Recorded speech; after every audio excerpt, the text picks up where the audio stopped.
Hey guys, good evening and welcome to the biggest little soccer podcast on the internet, Stateside Footy. And by the way, I actually have no matrix to actually back up that claim. You're just going to have to take my word for it. Biggest little soccer podcast.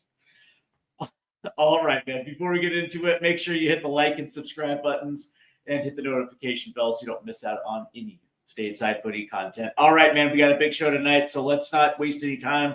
Let's get right after it. Mauricio Pochettino has dropped his 25-man roster for the upcoming November window against Paraguay and Uruguay.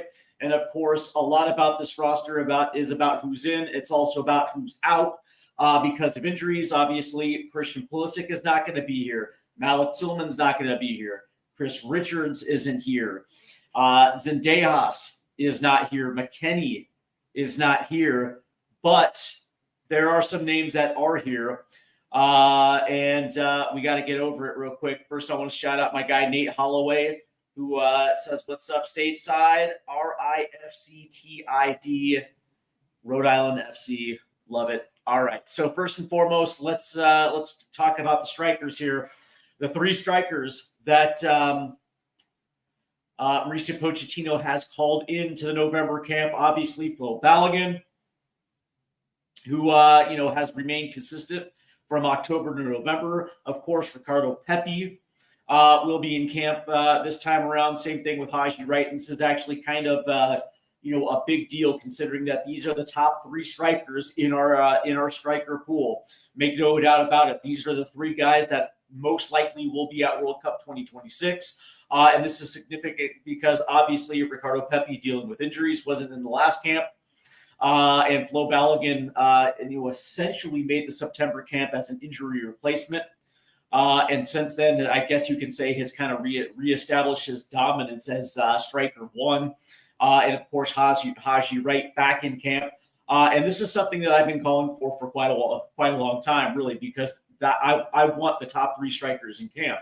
I want these guys to get familiar with each other. I want these guys competing in camp. I want Mauricio Pochettino to understand exactly what the top of the striker pool looks like, what it looks like when they're in camp, and what it looks like when they compete, because it's only going to make these dudes better.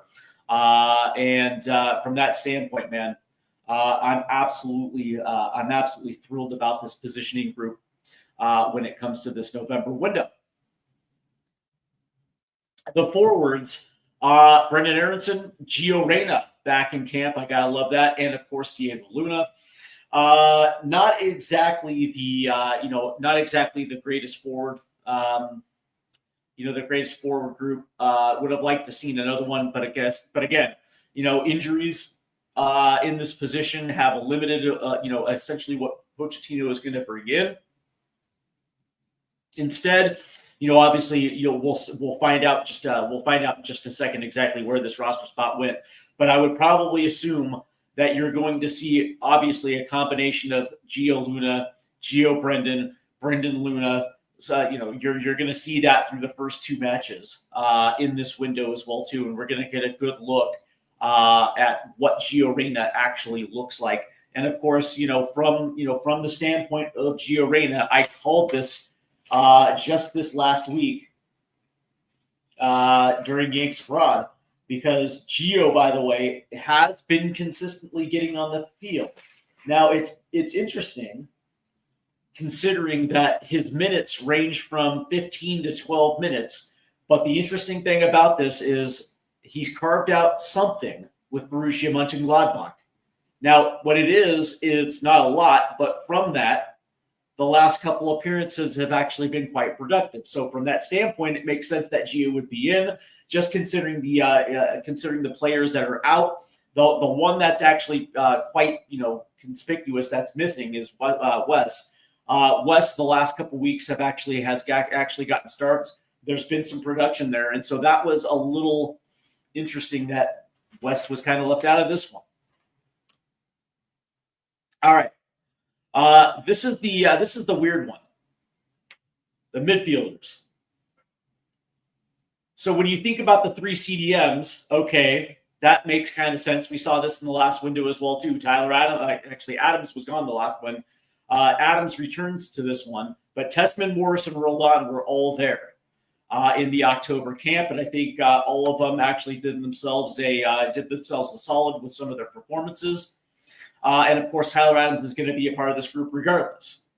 The two names that are included in this one, Sebastian Berhalter. I thought we were done. I thought we were done with this. That was the interesting thing. And same thing with Sean Zawadzki. And again, it's no disrespect to to Berhalter and Zawadzki. It's just I just it's going to be interesting because I listen and I've said this on plenty of occasions that number one, there's going to be roles at the roles at the back end of this roster, spots like 21 to 26.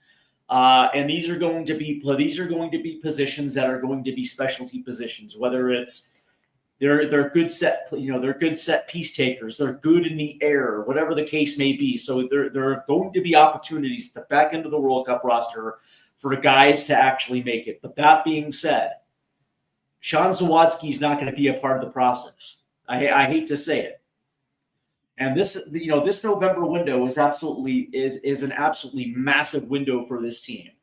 And the fact that we're really only carrying 3 forwards, but we're carrying 6 midfielders, 2 of which will probably not be a part of the equation in 2026. I just didn't understand the thought process of this. I don't know if this is because of the fact we're playing Uruguay and Paraguay, 2 teams that are, attack focused, attack minded. And this is a little bit more of I guess you could say a defensive type of team, maybe a counterattacking type of team. Okay. But that being said, the fact that we're only carrying 3 forwards and we're carrying 6 midfielders, 2 of which that are not going to be a part of the process, man. To be honest with you, I don't know, man. I'm just not exactly. I would love to hear. Don't get me wrong. As soon as this is over, I'll listen to Poch's press conference. Didn't have an opportunity to listen to it, but that being said, I would love to find out exactly what the thought process here. So we'll see. Turning to the fullbacks, Serginho Dest is back. Good to see Joe Scally and John Tolkien back. Right, I thought those 3. Especially Scally and Tolkien's recent performances over in Germany made a lot of sense. They've been playing pretty well, and of course, Arston and Freeman are back. So in this, I guess you could say in this scenario, 5 wing backs. The interesting thing, Joe Scally, when you think about Joe Scally and his inclusion in the last 2, and you're taking a look at exactly his body of work over the last month and a half, 2 months. Not only has he been defensively solid, but he's also actually mixed in some of the attack, especially when we're talking about the way that this team performs and the way that they use wing backs these days. It made a little bit of sense that Scally's inclusion, Arston, Freeman, obviously, they've been a part of the process for much of 2025. From that standpoint, it's not necessarily surprising to see their inclusion in this roster. As we look at the center backs, no Chris Richards. Chris Richards today, by the way, played a full 90 for Crystal Palace in their 3-1 victory over AZ Alkmaar in the Conference League. But the interesting thing about it is when, Crystal Palace made those comments recently about, I guess, the way that the U.S. handled Chris Richards, I probably assumed that Richards probably wasn't going to be a part of this November squad. The center backs that are in, Mark McKenzie, it's good to see him. Tim Ream, Austin Trusty, Miles Robinson. It's good to see Trusty back. It's nice to see that, he's actually played pretty well in the limited time since coming back from injury. Miles, McKenzie, and Ream were part of the last window as well, too. And all of this screams that we're not going to be playing a back 3. That's what this screams to me. It feels like we're going to go back to a double pivot. That's kind of what it feels like to me in this window. We will definitely see, but if they do, maybe this is going to be an opportunity for Joe Scally to be part of a back 3. We'll see. A big part of me thinks that this is going to be, we're going to be playing again in that base setup, 4-2-3-1. That's kind of what it feels like. We'll see. We'll see. Maybe not. Goalkeepers, he's elected to take 4. And again, I don't understand the need for a fourth keeper.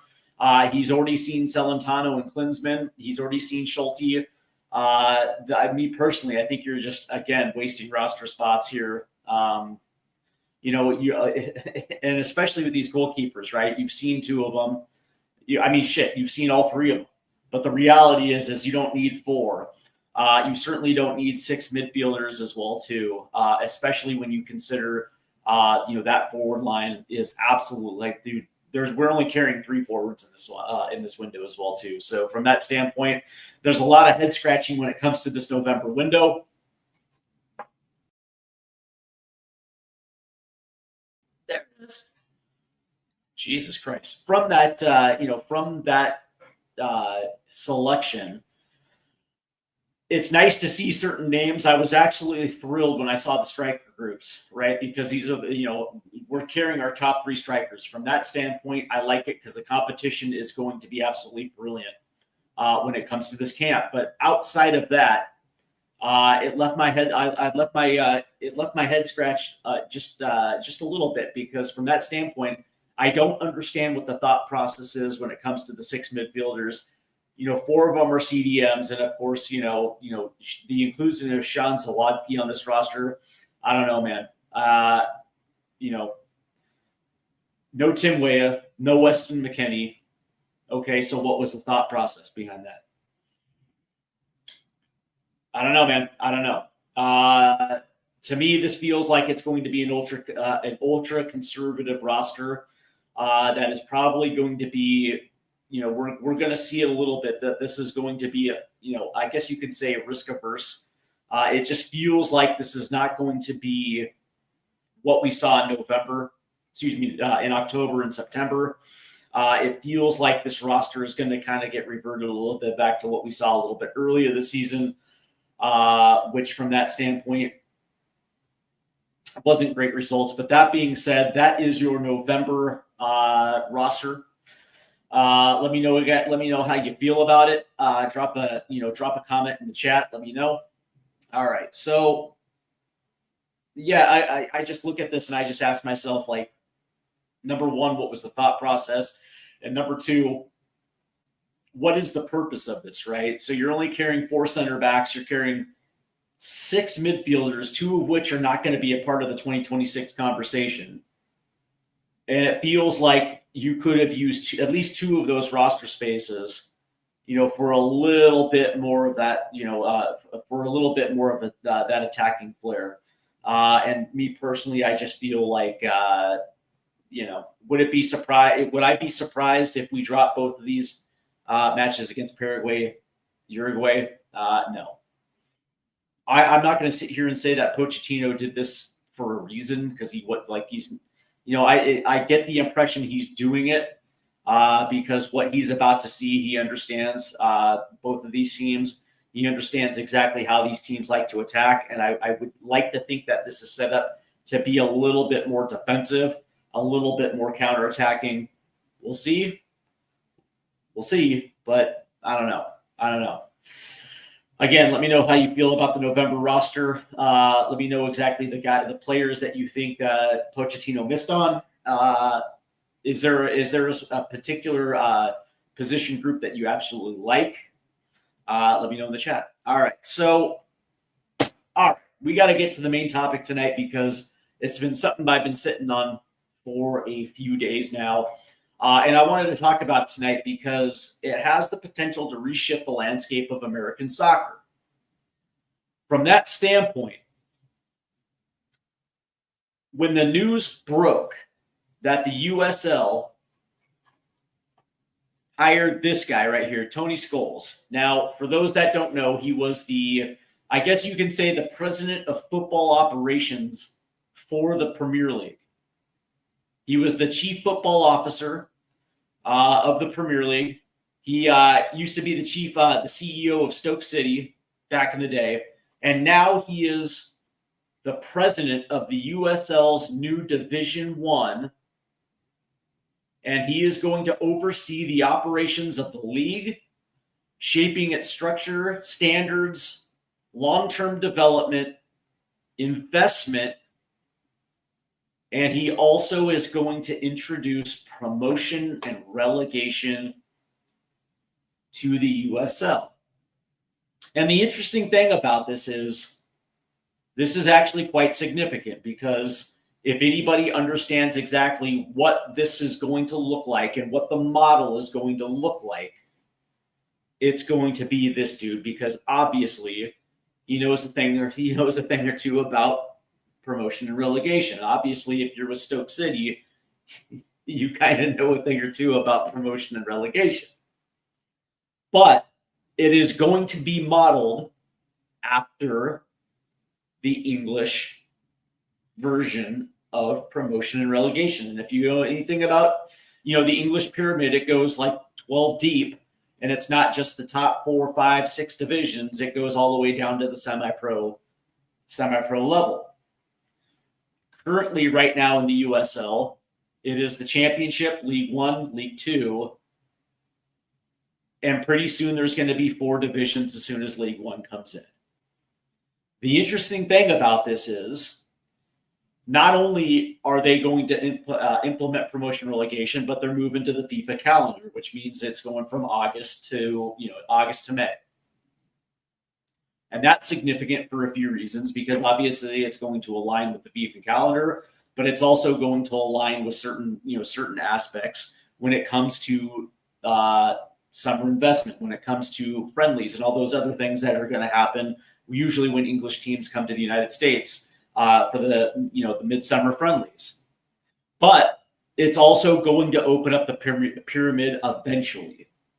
And this is absolutely massive. And this is something that I think Major League Soccer is not necessarily considering, or if they're considering it, they're probably assuming that the USL is not going to be able to pull this one off.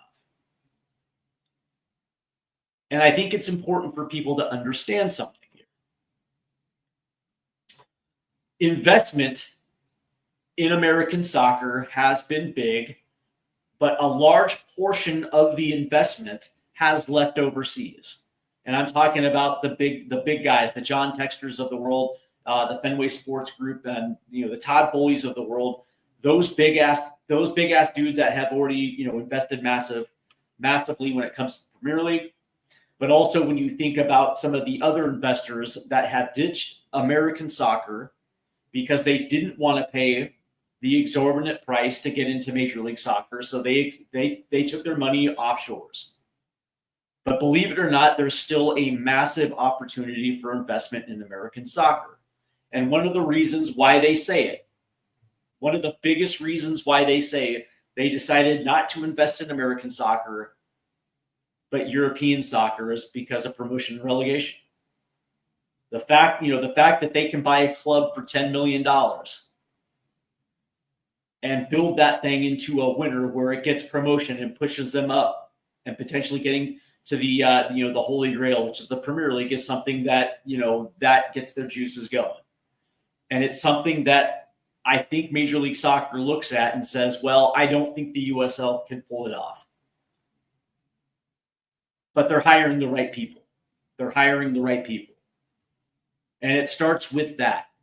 Like, if you're trying to pull something off where you're trying to integrate the entire U.S. pyramid, or at least a good portion of it, you're going to need people who understand exactly what that's going to look like, how to do it, how to align certain leagues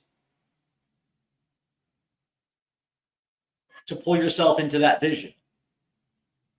And because of that, you're going to get people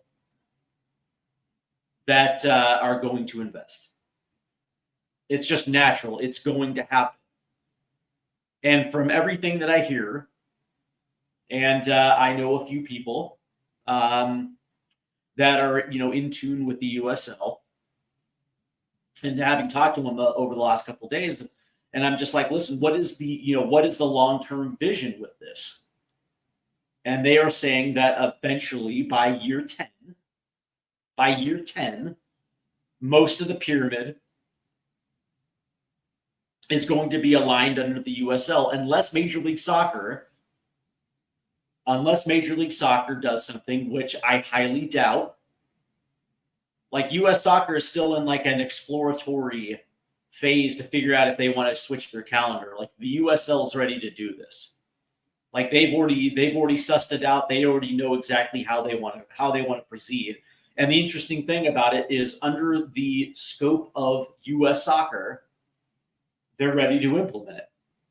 They understand.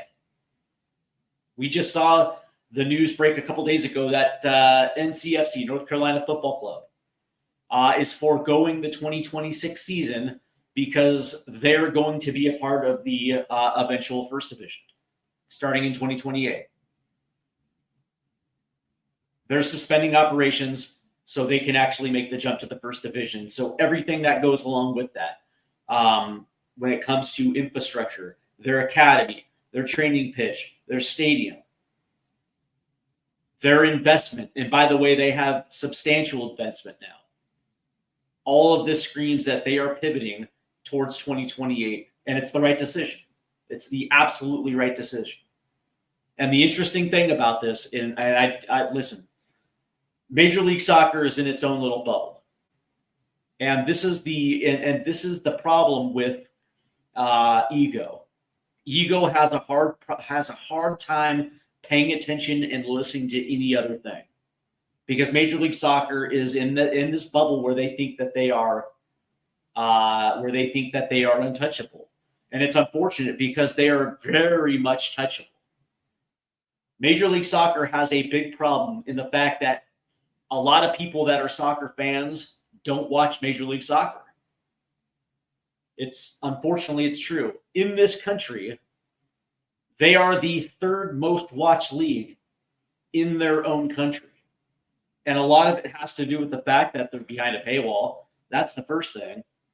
But the other thing is there goofy roster rules that creates this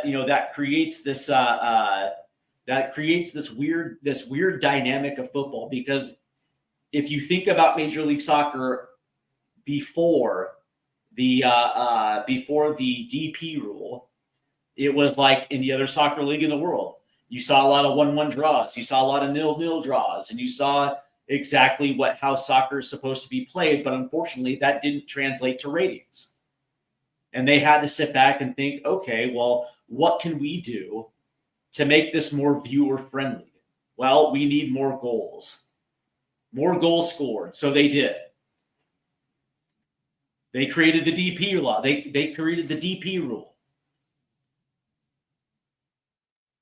And what we saw and what we're seeing now is a vast discrepancy between attacks and defenses. Most money is being invested in attacking players, whether it's strikers, wingers, center mids. None of it gets invested on the defensive side. And what we are seeing is, an average score of 4-1. The average score of a major league soccer game over the course of a full season is 4-1. And that might be, I guess you can say that might be good for ratings, although I would actually say that they're not really getting ratings. And yet the interesting thing is, when you look at the counterpart, a Division II game between Lou City and Indy 11, gets 250,000 views on CBS Sports throughout their their television agreement with CBS for a second division soccer team or a second division league. The other thing that is weird is that it's about the league with Major League Soccer. It's not about the clubs.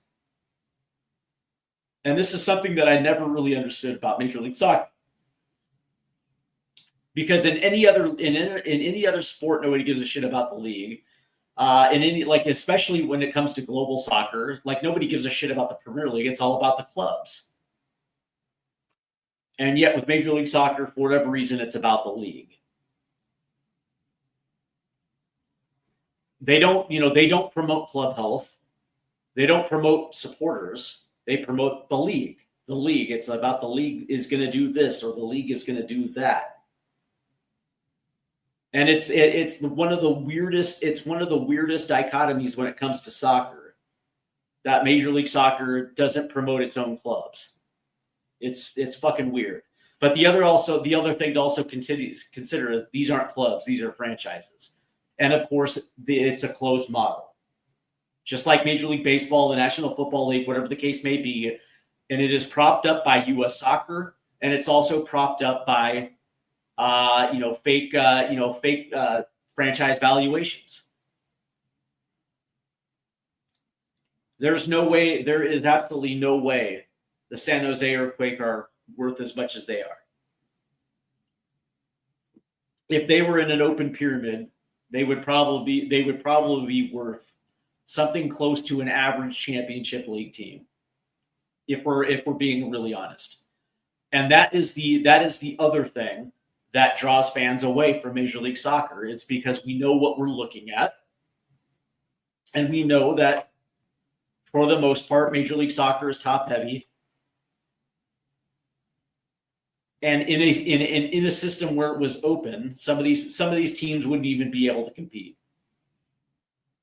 And that is the thing, that when you're looking at how this thing is going to look in 10 years with the USL First Division, and we're going to know within the first 5 years of promotion and relegation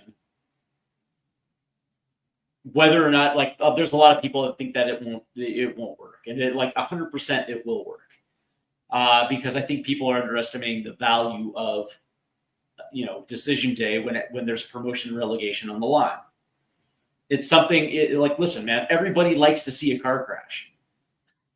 I hate to be the bearer of bad news, but Americans love that. You ever seen an accident on the freeway and people are slowing down to take a look at it? It's just a natural inclination, right? A relegation shootout, unfortunately, is like the soccer equivalent of watching a slow death, where a team is battling to stay up against another team that might be a little bit better, but also they've had a bad year as well too. Relegation shootouts are some of the best TV because of all the built-in emotion. That is going to sell. But again, one of the things that I think Major League Soccer is just not paying attention to is the fact that there's going to be far more investment. And especially when you consider the semi-pro clubs that are in this country today, and the opportunity to buy a team,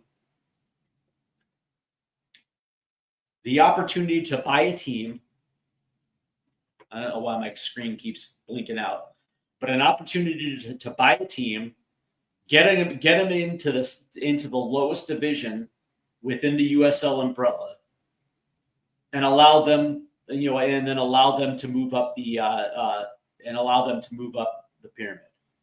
And I was told that eventually what this is going to look like is that underneath the USL, the entire vision is for the entire pyramid to open up within the confines of the USL. Now, whether that's going to be, USL 3, 4, 5, 6, 7, 8, whatever the case may be, or whether they're just going to allow certain leagues to be able to promote into USL League 2 after a certain time frame, where everybody understands exactly the scope of exactly what this is going to look like. There's going to be 4 tiers. And if you're let's just say that you're a semi-pro club that's in fucking wherever, but you have a good support system, you have a stadium that currently sits 8,000, but eventually what's going to end up happening is that you understand that in order to get into a higher league, there's going to be infrastructure, but you got yourself a good 3 years before you're there. You have good investment. There's a good chance that you're going to be able to, take care of your infrastructure needs before you actually get to the top level. It's going to be an opportunity to see exactly what this country looks like under a promotion relegation banner. And the unfortunate thing for Major League Soccer is that investment is not going to go to Major League Soccer, because there's going to be a lot of guys that would be willing to spend $10 million to buy a club to allow that club to be ingratiated into a community, to be embraced, for the supporters to actually have a voice within that club and move up the ladder, versus it's going to take you're going to need $5 billion in order to pull off a Major League Soccer purchase. And what's going to end up happening is the first thing that's going to end up happening is Major League Soccer is going to look at it and say, well, nobody's willing to pay the freight when it comes to expansion teams. So they're gonna sit there and try to potentially poach. Or what they're going to end up doing is they're going to be turning to their MLS Next Pro franchises and finding out exactly if there's going to be any type of investment in that community to see if anybody wants to raise up into Major League Soccer from MLS Next Pro. That's what's going to end up happening. That's the reality. Is that the first thing that's going to happen for Major League Soccer is they're going to say, oh, this is actually popular. The USL is actually popular. And what happens when USL First Division teams are now going to be included in the CONCACAF Champions Cup? And all of a sudden, there's going to be another opportunity for the USL to compete with Major League Soccer on an international front, not just for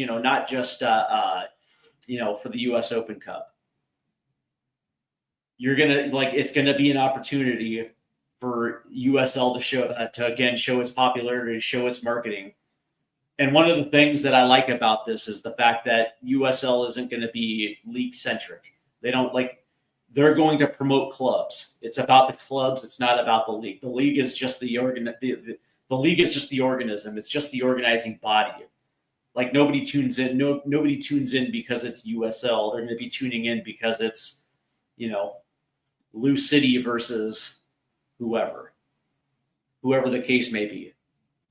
I like the fact that they're starting with 10 teams in the league. I think it's 10. I heard that right.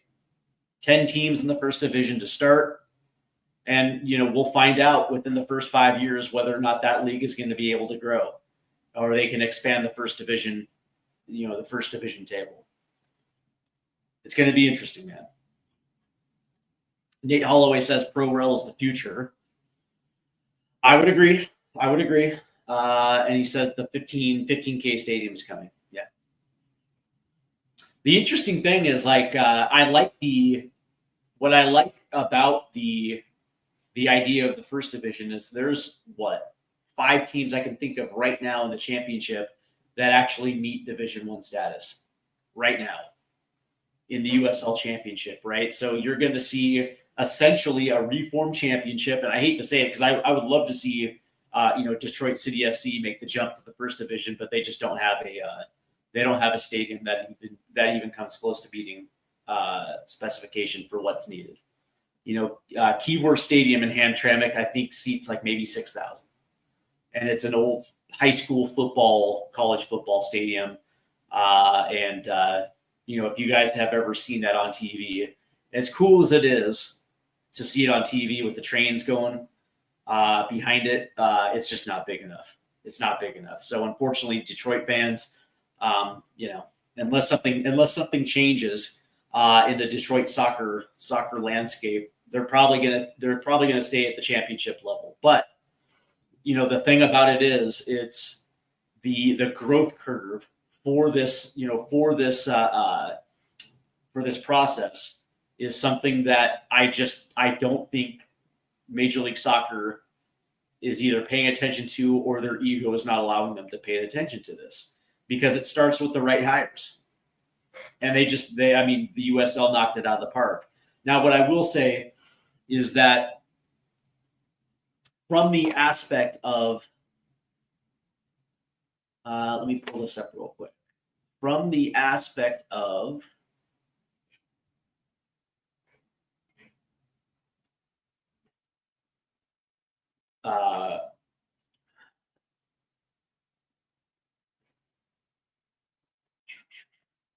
I'm just trying to pull this up. Yeah. From the aspect of what this is going to mean long-term for Major League Soccer, is that I would probably assume 15 to 20 years from now, Major League Soccer is still going to hold on to its principles. Meaning that they built this up to a 30-team league. Their owners enjoy, I guess you could say, the anonymity of being in a closed league. The fact that it's a salary cap league. There is absolutely no punishment for losing. And from that standpoint, I would probably assume that if there's going to be any change within Major League Soccer, it's probably going to be the FIFA calendar. I would probably think that actually is probably going to get done. But there's absolutely going to be no need for promotion relegation unless somebody presses it. Unless there's actual competition. And I've said this so many times. And I've said this on multiple occasions. Competition is good. Competition is absolutely good for balance. Competition is the best when it comes for balance, because essentially what it does is it forces the market to come down. As of right now, Major League Soccer is obviously the first division league in this country, and because of essentially what they've been able to do over the course of the last 15, 20 years. And I guess you can say the partnerships that they made within U.S. soccer, they were able to dictate the rules and the legislation of what it means to be a first division league. Not only that, but they also have tailored rules to benefit them and nobody else. But within the confines of those rules, the USL has done it at this stage, has done a very good job to lay the groundwork. And what's going to end up happening is inside those confines, the USL is probably going to carve out competition. And what this is going to end up being is, and especially when you think about the fact that USL is not going to have a salary cap. They're going to have straightforward roster rules. And depending on their revenue streams, we're going to find out if there are going to be owners who are going to take chances. And if all of a sudden, because of the way that they're going to market their clubs, whether or not that is going to pull Major League Soccer into a position where they're going to have to stick or twist. And I would probably think that they're going to try to sit there and act like they got leverage, but the reality is competition is going to end up being on the side of potential the league that actually opened up the pyramid, because they're the ones that took the risk. And obviously, the old saying, to the risk goes the spoils. From my standpoint, I think this is great for U.S. soccer, because at the end of the day, what does everybody want? They want promotion and relegation in this country. They want the open pyramid. Well, because the USL is willing to put down the cash to do it, to hire the right people to do it, what's going to end up happening is the entire pyramid is going to open without Major League Soccer. And what's going to end up happening is that popularity is going to shift. Now, this isn't going to happen within the first 5 years. We're talking like 15, 20 years down the road. But what's going to end up happening is when Major League Soccer teams end up meeting USL teams, first division teams in the CONCACAF Champions Cup, and get drummed, when essentially Major League Soccer is going to end up being forced back into the US Open Cup, and they get dummied in the US Open Cup, and we start seeing the numbers, the real numbers, when it comes to television audience, and it's like 2-1 USL. We're gonna start seeing something. We're like, again, that competition is going to force everything back, and especially if the investment is 2-1 USL, where guys were especially big whales that are not only willing to invest in Division One, but also they look at this. They're sitting here looking at this and think to themselves, oh, why not I just buy a League Two team? Because if it's open to the open, if it's an open pyramid to the top league, dude, I can just invest. I can invest small, build the infrastructure, and build a team that's going to be good enough to get there. Yeah. And what's going to end up happening is you're going to start seeing more investors go to that model. It's already happening right now. It's already happening right now. It's already happening right now. So it's going to be interesting to see with this one. It's not only just what the USL is doing, but it's also what Major League Soccer is going to do in response. I mean, how long have I been, crying about the fact that they need to up the salary cap? Like, if you want this league to grow, if Major League Soccer really wants to grow, they get rid of some of these goofy roster rules, these mechanisms that are in place to essentially reward owners for not spending. If you really want it, you're going to open up the salary cap to a position where each team is going to be able to spend a little bit more that are going to balance rosters out. So there's not going to be this wicked dichotomy between attacking and defensive players, right? You're not going to have an average score of 3-1, 4-1. You're actually going to get balance across the league. That is certainly going to help Major League Soccer, but the interesting thing about it is I just don't think that's going to happen. I think Major League Soccer is perfectly comfortable with the way things are, which is why I think the only change that Major League Soccer is going to do is probably move to the FIFA calendar. Because I think from that standpoint, it aligns with global soccer.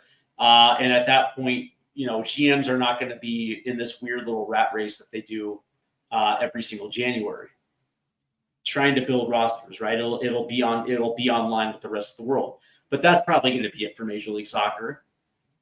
But I think the interesting thing about this is the first thing that I think what happens is they realize that nobody is going to invest in them anymore.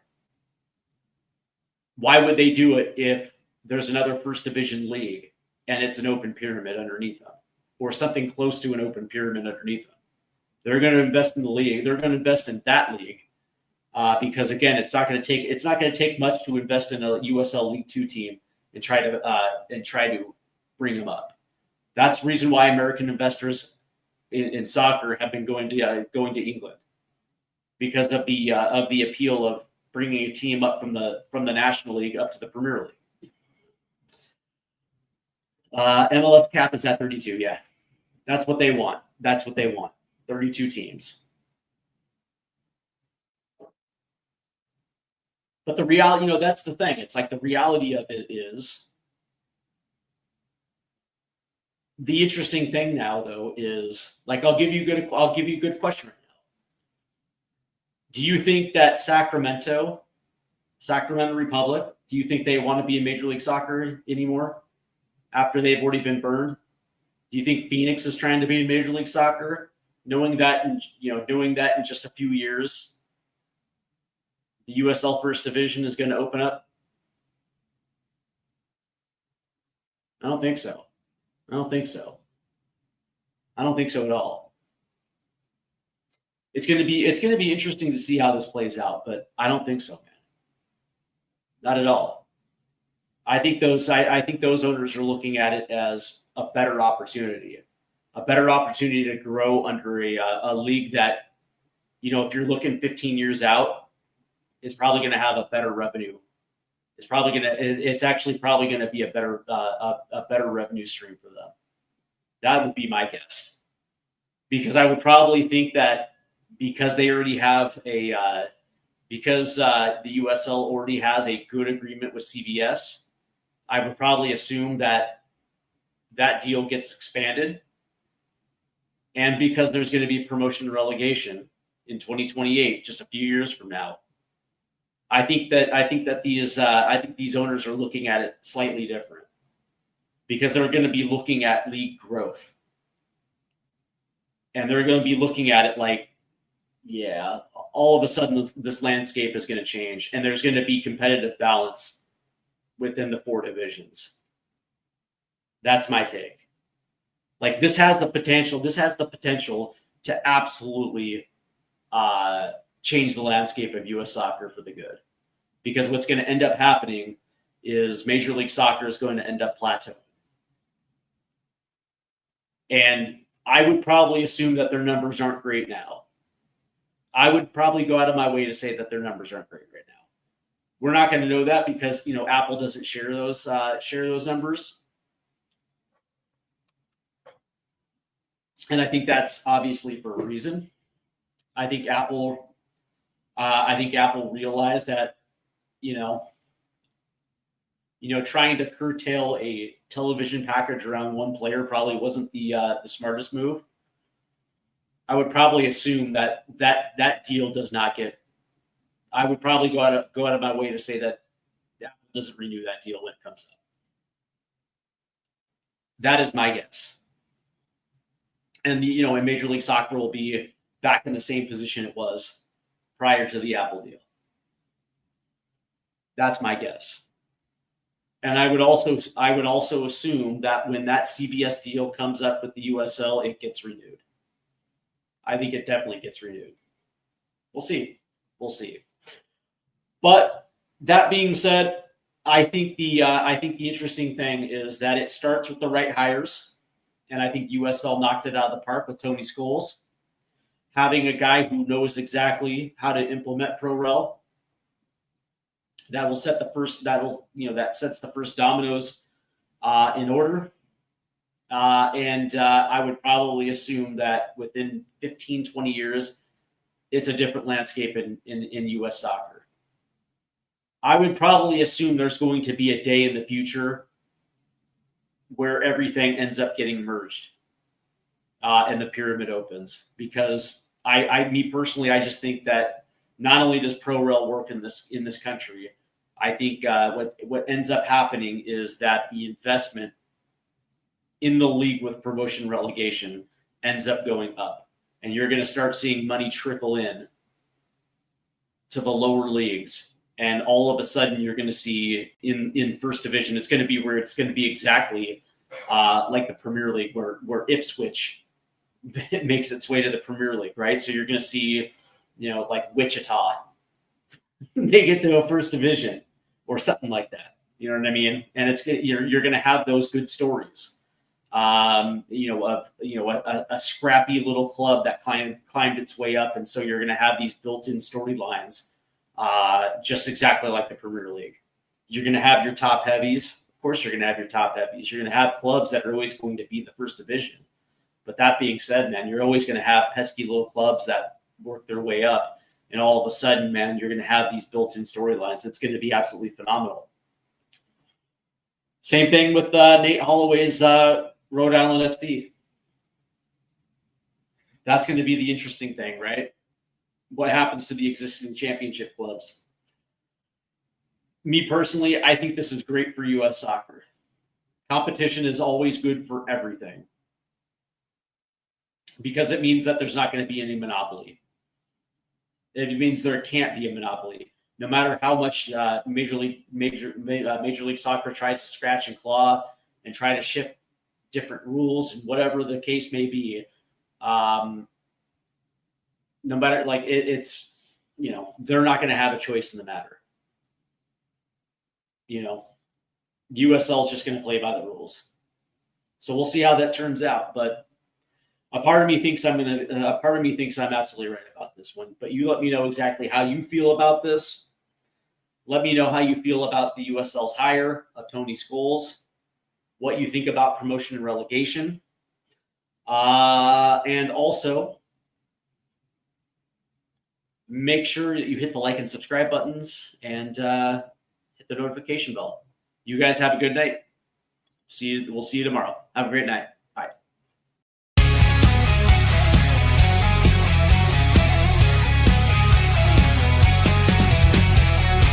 Rusted goalposts under faded